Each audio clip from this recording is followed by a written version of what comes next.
Hello everyone. तो ये हमारा लेक्चर नंबर 5 है और लास्ट लेक्चर में हमने कुछ बेसिक थ्योरम देखा था रिंग थ्योरी के ऊपर एंड कैसे हम आइडम्पोटेंट एलिमेंट नीलपोटेंट एलिमेंट का कैलकुलेशन करते हैं। ठीक है, वो सब कुछ हमने देख लिया था। आज का हमारा जो टॉपिक है, अगर एक से ज़्यादा रिंग का आपको यानी कि external direct product of ring दिया गया है, देन वही सेम कैलकुलेशन आप कैसे करते हो। ठीक है, तो थोड़ा सा एनालिसिस देखते हैं यहाँ पे क्या क्या होता है हमारे पास।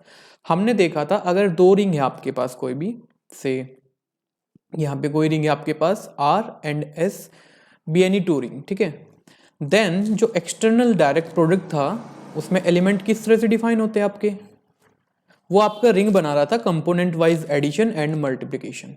इट मीन्स ये आपके ऑपरेशन थे।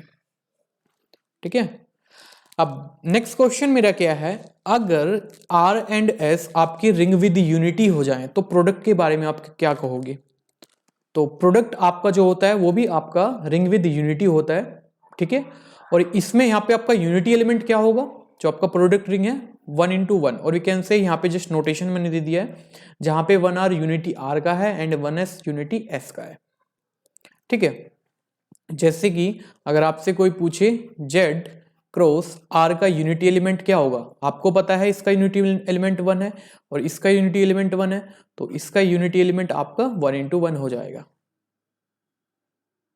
ठीक है, चलिए नेक्स्ट, अगर ये दोनों कॉमोटेटिव रिंग हो जाती हैं, इवन ये CRU हो जाती हैं, देन जो प्रोडक्ट आपका होता है टू रिंग्स का वो भी आपका कॉमोटेटिव रिंग विद यूनिटी होता है। ठीक है, आप सिंपल प्रूफ कर सकते हैं उसको कॉमोटेटिव, क्योंकि यूनिटी एलिमेंट तो इसका ये होगा। ठीक है, चलिए अब नेक्स्ट क्वेश्चन मेरा क्या है, अगर आपके पास दो आपको इंटीग्रल डोमेन दिया गया है, ठीक है, देन प्रोडक्ट के बारे में आप क्या क्या कह सकते हो, क्या ये इंटीग्रल डोमेन बनेगा। चलिए देखते हैं, यहां पे मैं दो केस ले रहा हूं। अगर आपकी दोनों रिंग, ठीक है, अगर आपकी दोनों रिंग क्या है, नॉन ट्रिवियल रिंग है, देन जो इनका प्रोडक्ट होगा वो कभी भी इंटीग्रल डोमेन नहीं बनेगा। क्यों नहीं बनेगा, देखो मैंने दो एलिमेंट लिए आर क्रॉस एस से and 0B R cross S से दो एलिमेंट लिए। ठीक है, ये ऑर्डर्ड पेयर लिए बेसिकली, और यहाँ पे A and B should be non zero. अब अगर मैं इनका प्रोडक्ट करूं तो वो आपके पास क्या आएगा, एक जीरो एलिमेंट आएगा आर क्रॉस एस का। यहाँ पे दो नॉन जीरो एलिमेंट मैंने लिए बट इनका प्रोडक्ट जीरो आ रहा है, इट मीन्स व्हाट, यहाँ पे जीरो डिवाइजर्स की पॉसिबिलिटी है, तो ये तो कभी भी आपका इंटीग्रल डोमेन नहीं होगा। ठीक है, तो आर कभी भी आपका इंटीग्रल डोमेन नहीं बनेगा। जैसे कि आपके पास Q cross R, Q cross Q, और हाँ ये जो मैं टू के लिए लिखा रहा हूं ये फाइनाइट के लिए भी ट्रू है। ठीक है, जैसे कि R1 R2 R3 R1 in R1 cross R2 cross R3 cross R4 and so on. ठीक है, जैसे कि यहाँ पे क्या दिक्कत आएगी, आप कोई भी नॉन जीरो एलिमेंट ले सकते हैं, वो एलिमेंट आप इन सर्कल टाइप के लेंगे जैसे मैंने लिया है। आप यहाँ पे जैसे कि आप 1 0 ले लीजिएगा एंड दूसरा एलिमेंट भी 0 1 ले लीजिएगा, दोनों नॉन जीरो एलिमेंट है बट इनका प्रोडक्ट आपका जीरो आ रहा है, इट मीन्स व्हाट, ये आपका zero divisors property without zero divisors property को होल्ड नहीं कर रहा है, तो ये आपके पास क्या होगा, इंटीग्रल डोमेन नहीं बनेगा। सिमिलरली ये भी आपका इंटीग्रल डोमेन नहीं बनेगा, ये भी आपका इंटीग्रल डोमेन नहीं बनेगा। अब यहाँ पे एलिमेंट आपने पिक करना है, ये लो इस टाइप के एलिमेंट आप पिक कर सकते हो, दोनों नॉन जीरो एलिमेंट है बट प्रोडक्ट इनका एक जीरो एलिमेंट आएगा। ठीक है, तो यहाँ पे जीरो डिवाइजर्स की पॉसिबिलिटी है एंड सिमिलरली आप इसको प्रूफ कर सकते हैं, आपका इंटीग्रल डोमेन नहीं बनेगा। नेक्स्ट, अगर दोनों में से जो आपकी दोनों रिंग हैं उसमें से कोई भी एक जीरो है, ठीक है, और वी कैन से ये आपका ट्रिवियल रिंग है कोई एक, देन जो इनका प्रोडक्ट होता है वो इंटीग्रल डोमेन हो सकता है, मे और मे नॉट भी, क्योंकि अगर आपने दोनों को जीरो ले लिया है तो वो इंटीग्रल डोमेन नहीं बनेगा।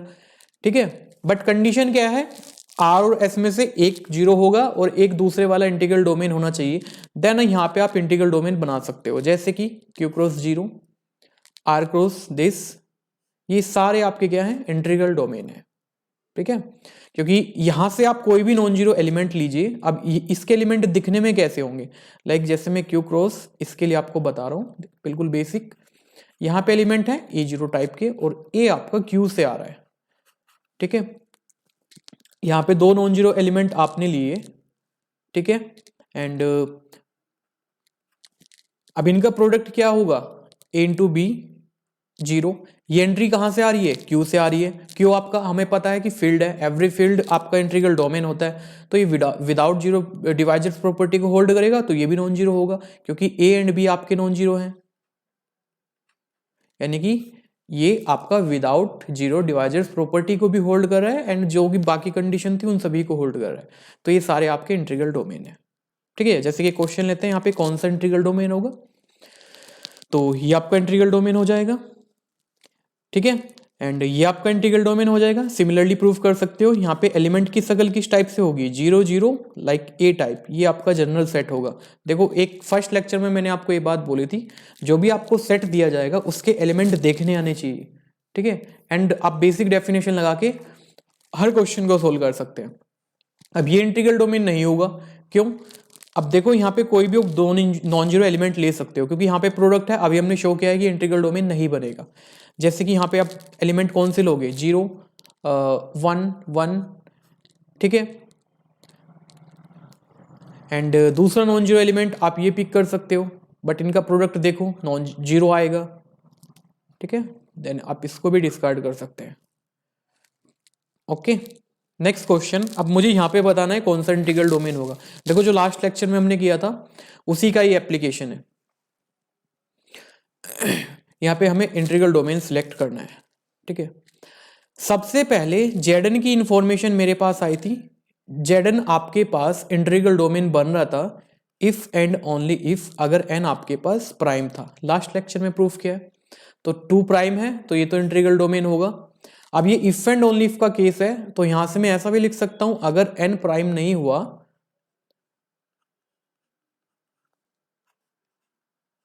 तो ये आपका नॉन इंटीग्रल डोमेन बनेगा जेडन, तो इसको डिस्कार्ड कर सकते हैं क्योंकि Z6 आपका इंटीग्रल डोमेन नहीं बनेगा।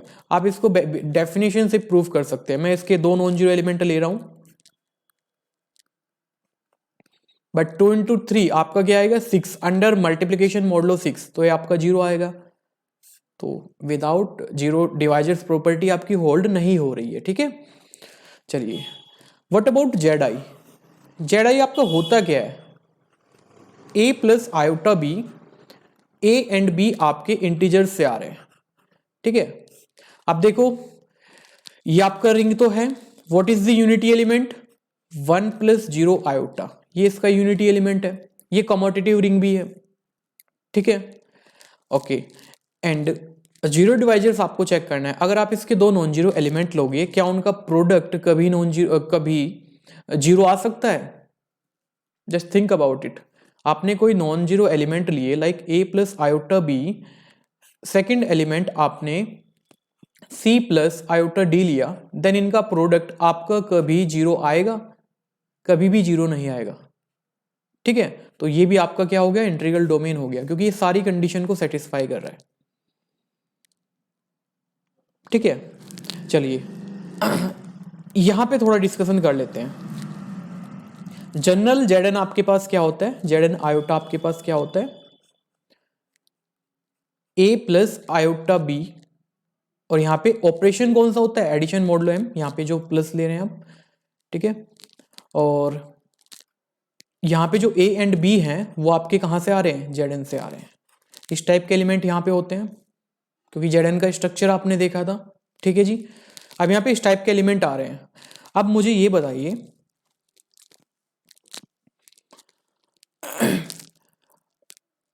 जो मेरा सेट जेडन होता है वो ऑलवेज इसमें कंटेन करेगा, क्योंकि अगर मैं बी को 0 ले लूं तो आपका ये जेडन आयोटा जो है वो नथिंग बट जेडन ही बन जाएगा। अब एक बात बताइए, अभी हमने क्या देखा, Z6 आपका क्या है, Z6 आपका इंटीग्रल डोमेन नहीं है, तो Z6 इसमें कंटेन कर रहा है, तो सेम एलिमेंट यहां पे रखे हैं, यानी कि इसी से आप डिस्कार्ड कर सकते हो, तो ये भी आपका इंटीग्रल डोमेन नहीं होगा।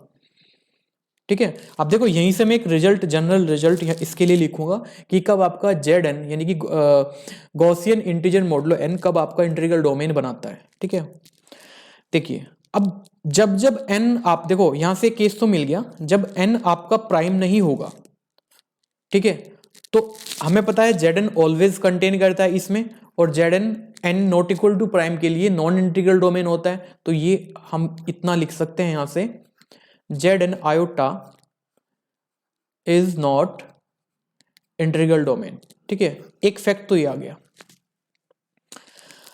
अब नेक्स्ट क्वेश्चन मेरा क्या है, अगर n इक्वल टू पी ले लें, क्या Z P iota integral domain बनेगा, वो मुझे चेक करना है।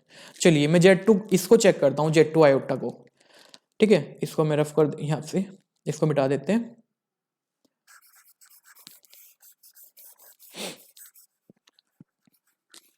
देखो बिल्कुल बेसिक डेफिनेशन है, उसी का मैं यूज कर रहा हूं। ठीक है, अभी सिर्फ बेसिक ही करा रहा हूं मैं। अगर बेसिक आपको अच्छे से क्लियर होगा तो आगे काफी डीप में जाएंगे हम। ठीक है, अभी तो बेसिक एग्जांपल ही आप लोगों के चल रहे हैं।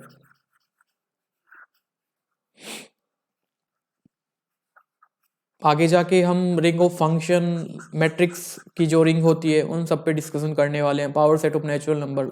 ठीक है, देखिएगा, तो यहां से एक फैक्ट मेरे पास आया, अगर n not equal to p है, ठीक है, तो मेरे पास Z N iota is not integral domain.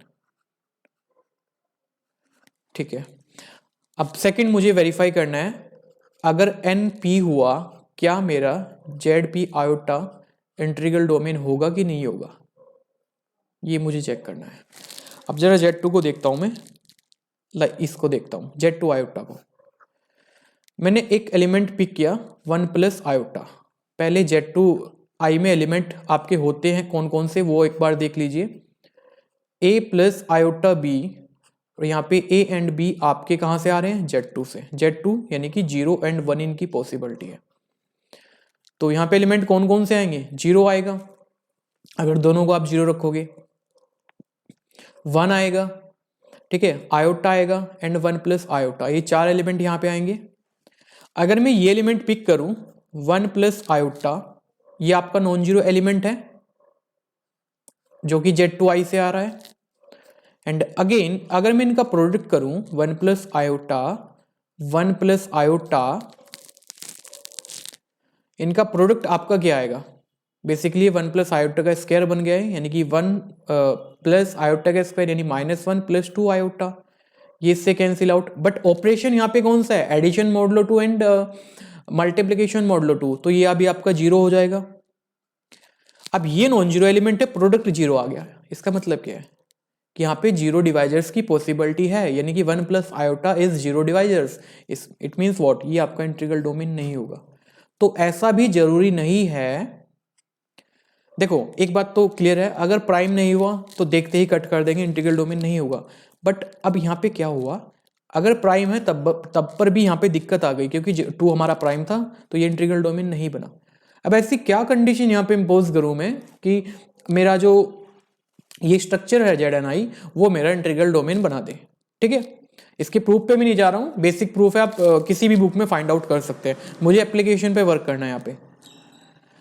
तो Zn आयोटा आपका ऑलवेज इंटीग्रल डोमेन बनता है इफ एंड ओनली इफ, सबसे पहली condition n should be prime, and extra condition यहाँ पे क्या होती है, अगर 4 आपका p-3 को डिवाइड करता है, देन आप बोलोगे Zni जो है आपका इंटीग्रल डोमेन बनाता है।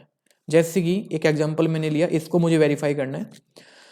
तो n आपका प्राइम है और सेकंड कंडीशन आपने क्या दिखनी है, 4 डिवाइड करना चाहिए p-3 को। यहां पे मिस्टेक है, उसको सही कर लेते हैं।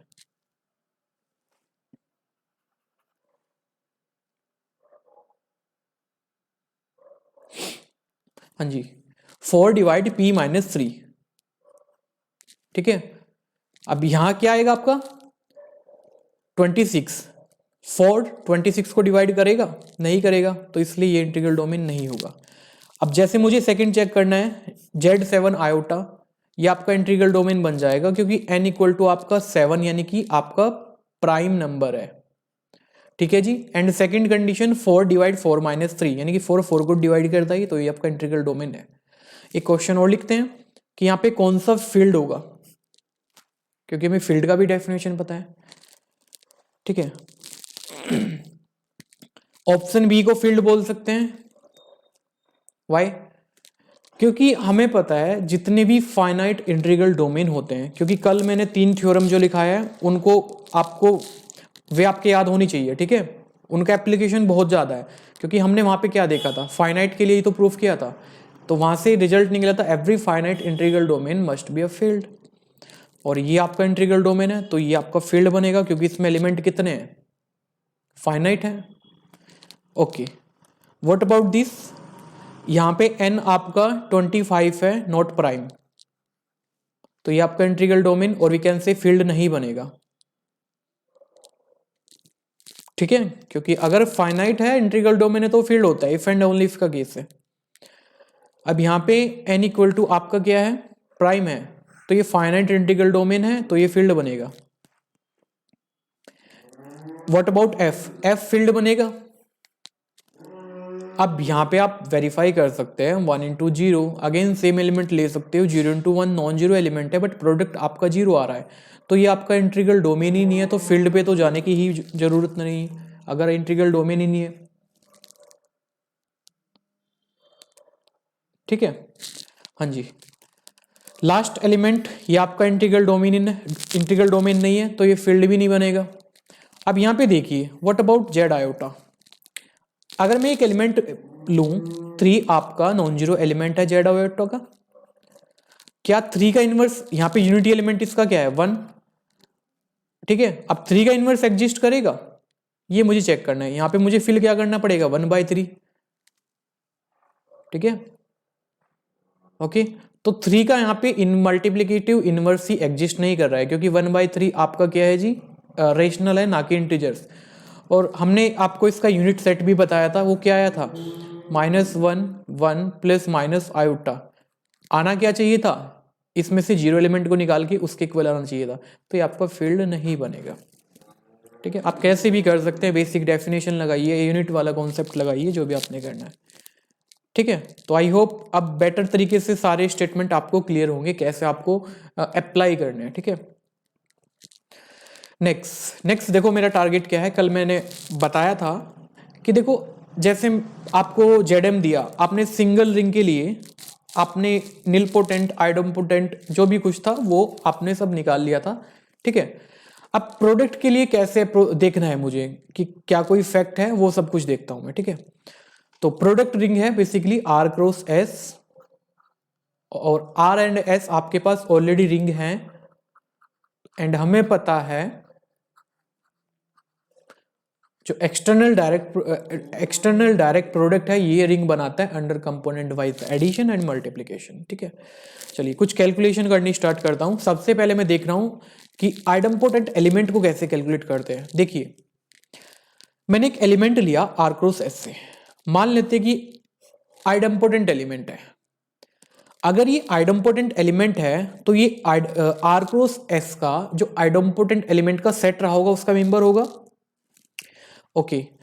अब ये आइडम्पोटेंट एलिमेंट है तो बाय डेफिनेशन में इसको लिख सकता हूं A² equal to something this, ठीक है। इसको मैं ऐसे लिख सकता हूं। अब यहां पे कौन सा ऑपरेशन है, कंपोनेंट वाइज मल्टीप्लिकेशन, ए का एक में जो फर्स्ट पोजीशन पे इसका इसके साथ मल्टीप्लाई, इसका इसके साथ मल्टीप्लिकेशन, तो यहाँ पे ए भी आएगा, इसको ऐसे लिख सकते हैं। देन ये अब A² इक्वल टू A है, B² इक्वल टू B है, और A R से आ रहा है, B आपका S से आ रहा है, तो ये आपका किसका एलिमेंट हो गया, A आपका आइडम्पोटेंट एलिमेंट हो गया R का, और B आपका आइडम्पोटेंट एलिमेंट हो गया S का, तो इनके ये जो रेस्पेक्टिव जो आपका सेट होगा उसमें बिलोंग करेगा, ओके। और ये आपका कन्वर्स भी ट्रू होगा, अगर ये है तो ये होगा, ठीक है जी। इट मीन्स व्हाट, यानी कि मैंने क्या प्रूफ कर दिया यहाँ पे, ये सेट ऑलवेज इक्वल होंगे, ठीक है। यानी कि अब इस चीज का मुझे फायदा देखो क्या होगा गाइस, हम आपको पता है, अब देखो प्रोडक्ट ऑफ रिंग होगा वो किसी सिंगल रिंग का ही तो होगा, जैसे कि आपको Zn दे देगा, दूसरी भी Zn दे देगा, पहली Zn दे देगा, दूसरा Q दे देगा, पहली रिंग Q दे देगा, दूसरा R दे देगा, ऐसे ही तो प्रोडक्ट करेगा। एंड आपको अच्छे से कैलकुलेट करना आता है सबके लिए कि हम आइडम्पोटेंट एलिमेंट कैसे कैलकुलेट करते हैं। अगर आप ये RHS वाले कैलकुलेट कर लोगे तो R प्लस वाले तो ऑलरेडी आपको मिल रहे हैं, ठीक है। दैट इज यहां से हम ऐसा बोल सकते हैं कि अगर A आपका आइडम्पोटेंट एलिमेंट R में है, B आपका S में आइडम्पोटेंट एलिमेंट है, तो जो ऑर्डर्ड पेयर बनाओगे वो आपका आइडम्पोटेंट एलिमेंट किस में होगा, R क्रॉस S में, एंड कन्वर्सली। तो ये लो प्रोडक्ट रिंग में कैसे आइडम्पोटेंट एलिमेंट को कैलकुलेट करना है, ये हमें फैक्ट मिल गया है, ठीक है। चलिए, जैसे कि इस रिंग में मुझे कैलकुलेट करना है Q क्रॉस R, ठीक है। अब सारे फंडे देखो यहाँ पे अप्लाई हो जाएंगे। आपको पता है Q आपका इंटीग्रल डोमेन है, सेट ऑफ रियल नंबर जो होता है वो under addition and multiplication integral domain बनाता है। कल मैंने फैक्ट देखा था कि अगर कोई इंटीग्रल डोमेन है, ठीक है, तो उसके पास 0 एंड 1 ओनली आइडम्पोटेंट एलिमेंट होता है। तो यहाँ पे Q और R के पास 0 and 1 are the only idempotent element, ठीक है जी। यानी कि इसके पास 0 1 है, इसके पास भी 0 1 है। अब मुझे निकालना किसका है, मुझे सेट कौन सा निकालना है, ये सेट मुझे फाइंड आउट करना है। तो इसका सेट में कैसे बनाऊंगा, अब आपको सिंगल रिंग के पता है तो इनको ऑर्डर्ड पेयर में रखना है। तो आपका सेट कौन सा सेट निकल करके आएगा, बेसिकली प्रोडक्ट रिंग के आइडम्पोटेंट एलिमेंट का, ठीक है। और ये आपके लिए होमवर्क है, ये आप लोग ट्राई करोगे। Z7 क्रॉस Z आयोटा, या इसके आपने आइडम्पोटेंट एलिमेंट फाइंड आउट करने। आफ्टर देन इस सेट की आपको कार्डिनलिटी फाइंड आउट करनी है, यानी कि इस रिंग में जो प्रोडक्ट रिंग है इसमें कितने नंबर ऑफ आइडम्पोटेंट एलिमेंट है, ठीक है। ये सिंबल आपका कार्डिनलिटी के लिए यहां पे मैंने यूज किया है, ठीक है। चलिए नेक्स्ट देखते हैं। अब हमने आइडम्पोटेंट एलिमेंट कैलकुलेट कर लिया है, व्हाट अबाउट यूनिट, यूनिट के लिए कैसे करना है। अब देखो, जो यूनिट का भी सेम, जैसे आइडम्पोटेंट एलिमेंट हमने कैलकुलेट करी है, ऐसे में यूनिट को भी कैलकुलेट कर सकता हूँ। ये सिंपल सा प्रूफ यहाँ पे है। मान के चलते हैं ऑर्डर्ड पेयर लिया कि ये मेरा क्या है, यूनिट है, तो ये यूनिट सेट में बिलोंग करेगा प्रोडक्ट रिंग के। अब यूनिट सेट में बिलोंग करेगा तो बाय डेफिनेशन आपको एक नॉन जीरो ऑर्डर्ड पेयर ऐसा मिलेगा आर प्रोसेस में कि ये कंडीशन फॉलो होगी। यहाँ पे 1R मैंने यूज किया है यूनिटी ऑफ R के लिए, and 1S unity of S के लिए मैंने यूज किया है। अब यहाँ पे कौन सा ऑपरेशन है, कंपोनेंट वाइज मल्टीप्लीकेशन, इसको ऐसे लिख सकते हैं, एंड सिंपल प्रूफ, एंड ये कन्वर्सली भी ट्रू होगा। तो ये रिजल्ट में प्रूफ कर सकता हूं, just use the definition, right. अब यहां से सेम वही बात, अगर A आपका R का यूनिट है, B आपका S का यूनिट है, तो जो ऑर्डर्ड पेयर आप बनाओगे वो यूनिट किसका होगा, R क्रॉस S का, एंड कॉन्वर्सली, ठीक है। इसका एप्लीकेशन मुझे देखना है, एप्लीकेशन पे कैसे वर्क करना है। देखो आपको, देखो इस पे क्वेश्चन आएगा आपका, काफी बार क्वेश्चन भी पूछता है। मैंने एक रिंग लिया, product ring Zm cross Zn, मुझे यूनिट्स फाइंड आउट करने हैं कि number of units of R, यानी कि इसमें यूनिट कितने होंगे प्रोडक्ट रिंग में। देखो Zm का फंडा आपको पता है, यानी कि एक Zm कल मैंने कैलकुलेट कराया था, वहां पे कितने यूनिट, जो उसकी सेट की कार्डिनलिटी होती है, यूनिट सेट की कार्डिनलिटी होती है, वो क्या होती है, फाई, आयलर फाई फंक्शन, ठीक है। तो इसके लिए phi of m into phi of n multiplication करना है, सिंपल। हाँ, अगर एक्चुअल में वो आपको सेट फाइंड आउट करना है तो Zm में यूनिट का सेट कैसे मैंने बनाया था, आपको GCD1 देखना है, वो एलिमेंट वहां पे क्या होते हैं, यूनिट होते हैं, देन आप ऑर्डर्ड पेयर में उनको फिट कर दीजिएगा, तो आपको वो एक्चुअल सेट पता लग जाएगा। एक्चुअल सेट पे कभी क्वेश्चन नहीं आता, बट मैं बता के चल रहा हूँ कि आप यूनिट बना कैसे सकते हो प्रोडक्ट रिंग में, ठीक है। वो डायरेक्टली आपसे कार्डिनलिटी की डील करता है, like number of unit, number of zero divisors, ये सब कुछ पूछता है। अब जीरो डिवाइजर्स कैसे फाइंड आउट करोगे, कल एक फैक्ट पढ़ा था हमने, अगर कोई फाइनाइट सीआरयू है तो वहां पे एवरी नॉन जीरो एलिमेंट या तो वो आपका यूनिट बनता है या वो आपका जीरो डिवाइजर्स बनता है। तो टोटल एलिमेंट कितने यहाँ पे, प्रोडक्ट m इंटू n, उसमें से यूनिट निकाल दिया आपने और +1 यानी कि जीरो एलिमेंट निकाल दिया है। ऐसे आप जीरो डिवाइजर्स को काउंट कर सकते हो, ओके। तो ये पर्टिकुलर केस था जिसका ये मैंने एप्लीकेशन यहाँ पे अप्लाई किया, ठीक है। सिमिलरली आपका कॉन्सेप्ट होता है निलपोटेंट एलिमेंट के लिए, ठीक है गाइस। प्रूफ आपने करना है, बिल्कुल बेसिक डेफिनेशन का यूज किया है, डेफिनेशन का यूज आपने करना है, आप इसको प्रूफ कर लोगे। जैसे मैंने आइडम्पोटेंट एलिमेंट के लिए करा, यूनिट के लिए करा, ऐसे ही आपको निलपोटेंट एलिमेंट के लिए करना है, ठीक है। एंड अगेन यहां से मैं क्या बोल सकता हूं, अगर ए निलपोटेंट एलिमेंट आर का है, बी निलपोटेंट एलिमेंट एस का है, तो जो आपका ऑर्डर्ड पेयर बनेगा इनसे वो किसका निलपोटेंट डिफाइन होगा, आपका एक्सटर्नल डायरेक्ट प्रोडक्ट जो टू रिंग्स का दिया है। एंड ये रिजल्ट फाइनाइट के लिए भी ट्रू है, ठीक है। अगर आपको यहाँ पे एक रिंग और दे दूं मैं, like R1 R2 R3, same उसके लिए होल्ड होगा, ठीक है। चलिए, हाँ, लास्ट बचा है जीरो डिवाइजर्स के लिए, ठीक है। इसके लिए थोड़ा सा अलग है, क्या अलग है देखते हैं। मैंने थ्योरी वाइज लिख दिया है ताकि समझने में आसानी रहे। अगर Z1 आपका जीरो डिवाइजर्स है R में, Z2 आपका जीरो डिवाइजर्स है S में, तो जो ऑर्डर्ड पेयर बनेगा वो क्या होगा, आपका ऑर्डर्ड पेयर होगा वो आपका जीरो डिवाइजर्स होगा आपकी प्रोडक्ट रिंग में, ठीक है। अब देखो जो मैंने ऊपर के तीनों रिजल्ट लिखाए वहां पे क्या था, कन्वर्सली भी ट्रू था। मतलब अगर ये निलपोटेंट एलिमेंट प्रोडक्ट रिंग में है तो ए को आर में होना पड़ेगा, बी को एस में होना पड़ेगा, बट यहाँ पे कन्वर्स ट्रू नहीं है। जैसे कि अगर Z1 Z2 belongs to R cross S, आपका जीरो डिवाइजर्स है इस प्रोडक्ट रिंग में, देन आप ऐसा नहीं इंप्लाई कर सकते हो कि Z1 आपका ZR में होगा एंड Z2 आपका Z ऑफ S में। ये स्टैंड कर रहा है यहाँ पे कि आपका setup all zero divisors of the ring S and set up all zero divisors of ring R, ठीक है।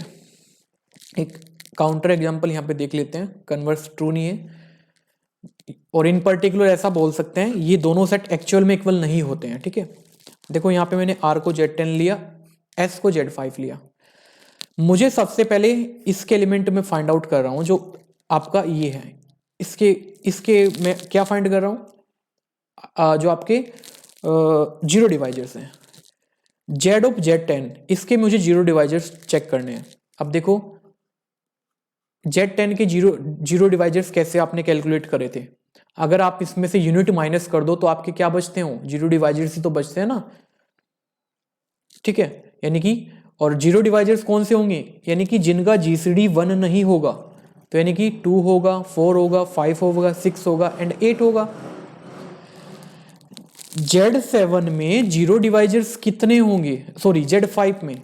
अब Z5 आपका क्या है, इंटीग्रल डोमेन। अगर इंटीग्रल डोमेन है तो कौन सी प्रॉपर्टी सेटिस्फाई करता है, विदाउट जीरो डिवाइजर्स, तो यहाँ पे तो एक भी जीरो डिवाइजर्स नहीं मिलेगा, तो यानी कि ये सेट क्या आएगा, फाई। ये सेट आपका कोई A है, ये कोई B है, एम्प्टी सेट, तो जो कार्टेशियन प्रोडक्ट होता है वो क्या डिफाइन होगा, फाई, ठीक है। जस्ट सिंपल सा कॉन्सेप्ट है आपका एनालिसिस का, ठीक है। तो यानी कि जो कार्टेशियन प्रोडक्ट आपका आएगा वो क्या आएगा, एम्प्टी सेट आएगा, ठीक है। व्हाट अबाउट द कन्वर्स, देखो मैंने RHS को फाइंड आउट किया कुछ पर्टिकुलर रिंग के लिए, ये तो फाई आ गया। अब यहां पे देखिएगा जरा, अब मैं LHS के बारे में डील कर रहा हूं, ठीक है। यहाँ पे 20 आपकी इस रिंग का एलिमेंट है जो प्रोडक्ट आपने लिया, एंड 50 भी इसका एलिमेंट है और नॉन जीरो एलिमेंट है, बट इनका प्रोडक्ट क्या आ रहा है, जीरो आ रहा है। क्यों, 5 टू जा आपका 10 होगा, बट जो फर्स्ट एलिमेंट है वो Z10 से आ रहा है। Z10 मीन्स मल्टीप्लीकेशन मोड लो 10, एडिशन मोड लो 10, तो जीरो हो जाएगा, रिमाइंडर क्या बचेगा, जीरो। तो इसका मतलब क्या है, ये आपके जीरो डिवाइजर्स हैं, तो यानी कि एटलीस्ट 2 एलिमेंट यहाँ पे बिलोंग कर रहे हैं, बट ऊपर वाले केस में क्या है, एम्प्टी, तो इक्वल कभी भी नहीं होते हैं।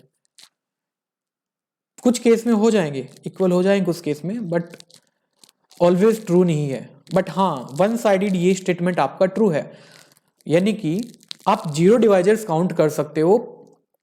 लाइक अगर आपको R का जीरो डिवाइजर्स पता है एंड S का जीरो डिवाइजर्स पता है, तो उनको एक ऑर्डर्ड पेयर में फिट कर दीजिएगा, आपको प्रोडक्ट रिंग का जीरो डिवाइजर्स मिल जाएगा, राइट। तो ये मेरा कुछ बेसिक एनालिसिस था प्रोडक्ट रिंग के लिए, ठीक है। और कोई भी क्वेश्चन यहाँ से आपका नहीं छूटेगा, इस बात का गारंटी है। ये आपके लिए होमवर्क दे रहा हूं मैं, इसको आप ट्राई करोगे, बेसिक होमवर्क है, ठीक है। ये आपको वेरीफाई करना है, ठीक है। कैसे करोगे, जस्ट इनके बारे में थिंक करना है, जो प्रॉपर आपको सेट मिला है। कार्डिनलिटी बतानी है गाइस, ठीक है, कार्डिनलिटी बतानी है, ये होमवर्क में दे रहा हूं आपको। ये क्वेश्चन कैसे करोगे, मैंने 2 रिंग लिया यहाँ पे, अब यहाँ पे भी कार्डिनलिटी वाला केस ही है। अब जैसे मुझे यूनिट का कार्डिनलिटी निकालना है प्रोडक्ट का, अब मुझे क्या पता है, देखो unit of R cross S को मैं लिख सकता हूँ, वो एग्जैक्टली इक्वल होता है unit of R cross unit of S. अब यूनिट ऑफ आर यानी यूनिट ऑफ Z10 यानी कि 5/10 5/18 प्रोडक्ट करोगे 24 मिलेगा। What about idempotent element, idempotent element कैसे कैलकुलेट करे थे आपने जेडएम में, जेडएम में जो total number of idempotent element थे वो क्या थे, 2 की पावर k, और k आपका क्या था, डिस्टिंक्ट प्राइम डिवाइजर्स आपका, ठीक है, number of distinct prime divisors. तो Z10 में कितने डिस्टिंक्ट प्राइम डिवाइजर्स हैं 10 के, 2 and 5, तो यानी कि 2 की पावर 2। 18 में 2 and 3 होंगे तो 2 की पावर 2, यहाँ पे 16 एलिमेंट, आप 16 आपको आइडम्पोटेंट एलिमेंट मिलेंगे, ठीक है। तो ये एप्लीकेशन है आपका। What about nilpotent, nilpotent element आपने कैसे कैलकुलेट करे थे, जैसे कि Z10 के आपको कैलकुलेट करना है, 10 को आप क्या लिख सकते हो, इसको इसका प्राइम फैक्टराइजेशन आपको सबसे पहले करना है। अब इसमें नीलपोटेंट एलिमेंट कैसे कैलकुलेट करे थे, जो भी इनकी पावर है उसमें से 1 माइनस कर दो और प्रोडक्ट कर दो, यानी कि 1 - 1 इंटू 5 1 - 1, और ये 0 बनेगा तो यानी कि 1 ही आएगा। सेकंड केस में आप वेरीफाई कर सकते हो, आपके पास आपको 3 मिलेगा, क्योंकि यहाँ पे आप क्या लिखोगे, 18 का प्राइम फैक्टराइजेशन आपका क्या होगा, 18 का प्राइम फैक्टराइजेशन आपका क्या होगा, 2 इंटू 3 स्क्वायर। तो अगर काउंट करने हैं तो 2 की पावर 1 - 1 इंटू 3 की पावर 2 - 1, तो आपका क्या बचेगा 3। तो इन दोनों का प्रोडक्ट आपके पास, इस प्रोडक्ट रिंग में आपके पास 3 एलिमेंट ऐसे होंगे जो नीलपोटेंट होंगे। And again what about zero divisors, जितने टोटल एलिमेंट हैं उसमें से आपने क्या माइनस करना है, यूनिट को आप माइनस कर दो,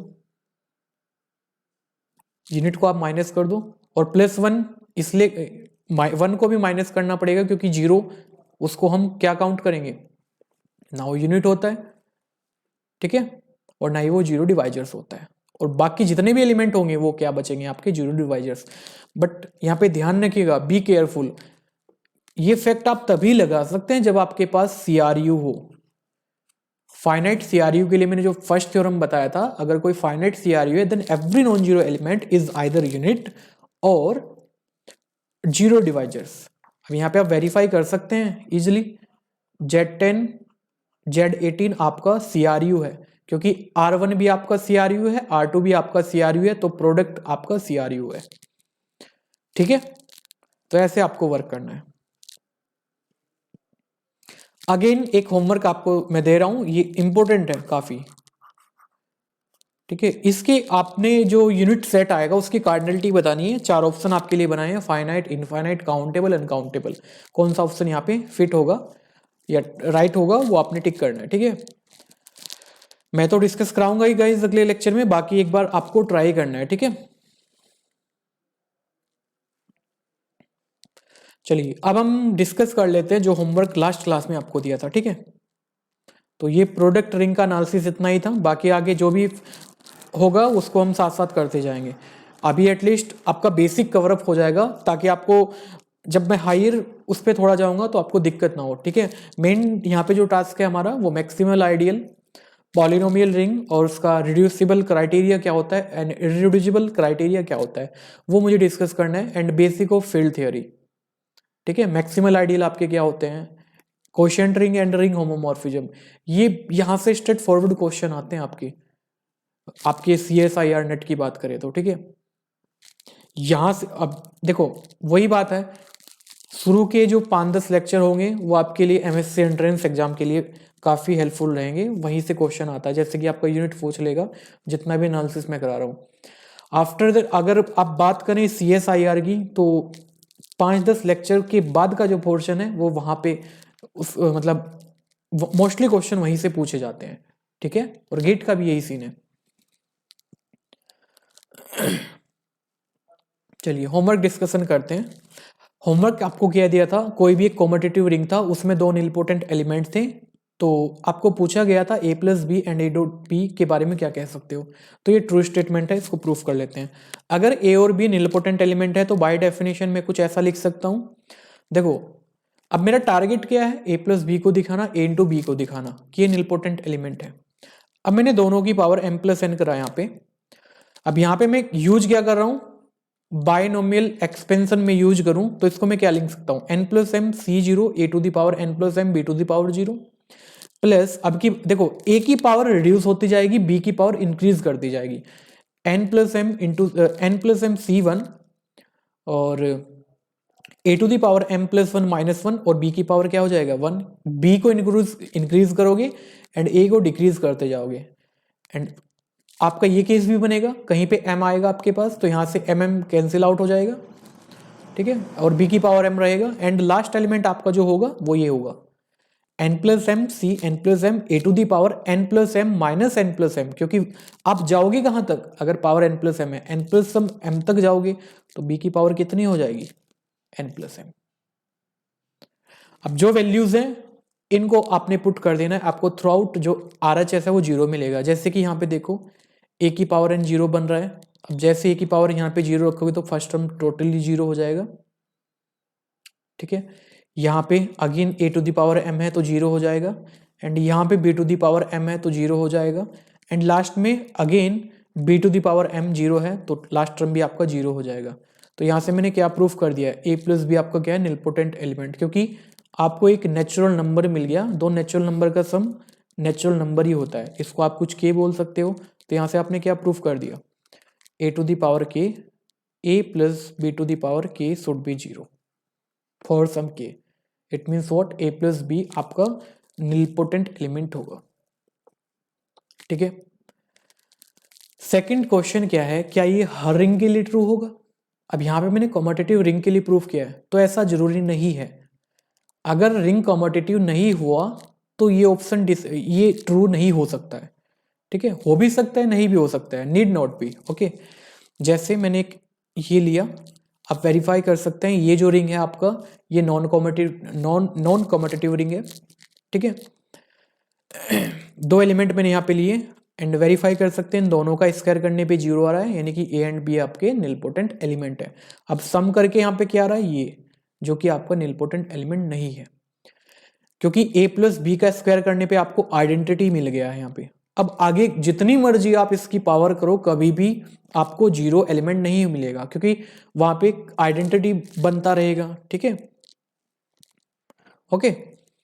तो ऐसा ट्रू नहीं है अगर रिंग आपका कॉम्पिटिटिव नहीं हुआ, ठीक है। तो दो क्वेश्चन मैंने पूछे थे एंड सिमिलरली रिजल्ट ट्रू है प्रोडक्ट के लिए, यानी कि अगर a एंड b आपके निलपोटेंट एलिमेंट हैं, अगर आप प्रोडक्ट की बात कर रहे हो, अगर रिंग कॉम्पिटिटिव हुआ तो जो a इंटू बी है वो निलपोटेंट होगा एंड अगर नॉन कॉम्पिटिटिव रिंग हुआ देन आपको एक काउंटर एग्जांपल मिल जाएगा। हिंट आपके लिए ये है, इसी में ही काउंटर एग्जांपल मिल जाएगा, यानी कि प्रोडक्ट आपका निलपोटेंट एलिमेंट जरूरी नहीं होगा अगर रिंग कॉम्पिटिटिव नहीं है, ठीक है। नेक्स्ट क्वेश्चन आपको दिया था कि भाई अगर कोई भी रिंग है आपके पास, आपको एक प्रोडक्ट ए बी निलपोटेंट है, देन बी ए के बारे में क्या बोल सकते हो। तो ये भी ट्रू स्टेटमेंट है, इसको प्रूफ कर लेते हैं। बेसिक डेफिनेशन यहां से क्या इंप्लाई करोगे, ए बी निलपोटेंट है तो ए बी की पावर एन करने पे कुछ जीरो आएगा फोर सम एन, ठीक है। अब फर्स्ट केस में ले रहा हूं कि अगर रिंग कॉम्पिटिटिव हुआ तो by definition of competitive ring this, अब बी ए की पावर एन करोगे, बी ए को आप ए भी लिख सकते हो और ये आपको जीरो गिवन है तो डन ट्रिवियली। तो मेन केस है अगर नॉट कॉम्पिटिटिव हुआ देन कैसे प्रूफ करोगे। देखो मैंने क्या किया, एक पावर इंक्रीज कर लिया क्योंकि मुझे बी ए का एनालिसिस करना है, बी इंटू ए का एन प्लस वन, इसको मैं एन प्लस टाइम ऐसे ओपन करके लिख सकता हूं, ठीक है। यहां मैंने क्या किया, बी इस साइड से बी को बाहर रखा, इस साइड से ए को बाहर रखा और यहां पे क्या बनेगा, ठीक है, इसको मैं ऐसे लिख सकता हूं क्योंकि आपका जो रिंग है वो अंडर सेकंड बाइनरी ऑपरेशन क्या होता है, सेमी ग्रुप होता है, यानी एसोसिएटिव प्रॉपर्टी होल्ड होती है। तो बाय एसोसिएटिव प्रॉपर्टी मैं इसको लिख सकता हूँ, और ये कितने टाइम आएगा, n टाइम। अब इसको मैं ऐसा भी लिख सकता हूँ b A B to the power n into A. अब ए भी आपका निलपोटेंट है तो यहाँ पे 0 आ जाएगा। हमने क्या प्रूफ कर दिया है, आपको एक नेचुरल नंबर मिल गया बेसिकली। अगर आप यहाँ पे k इक्वल टू n प्लस 1 मान लोगे तो ये भी तो आपका एक नेचुरल नंबर ही रहेगा। इट मीन्स वॉट, आपको कोई भी रिंग दिया जाए, अगर ए बी निलपोटेंट है तो B a always nilpotent element होता है। तो ये ट्रू स्टेटमेंट है, ठीक है। तो ठीक है गाइज, आज के लेक्चर में इतना ही करते हैं। ये प्रीवियस लेक्चर का होमवर्क डिस्कशन था, और आज के लेक्चर में जो होमवर्क मिला है वो नेक्स्ट लेक्चर में डिस्कस कर दिया जाएगा। बट उससे पहले आप लोगों को ट्राई करना है, और जितने भी लेक्चर हो रहे हैं उनको प्रॉपर रिवीजन करते रहना है, ठीक है। बाकी अपने फ्रेंड के साथ आप लेक्चर को भी शेयर कर सकते हो आप, ठीक है, क्योंकि ये कंप्लीट कोर्स में कराऊंगा और डेली लेक्चर होगा। संडे ऑफ रहेगा, संडे ऑफ होगा बस, ठीक है। तो ठीक है, इस लेक्चर में इतना ही करते हैं। Bye bye, take care.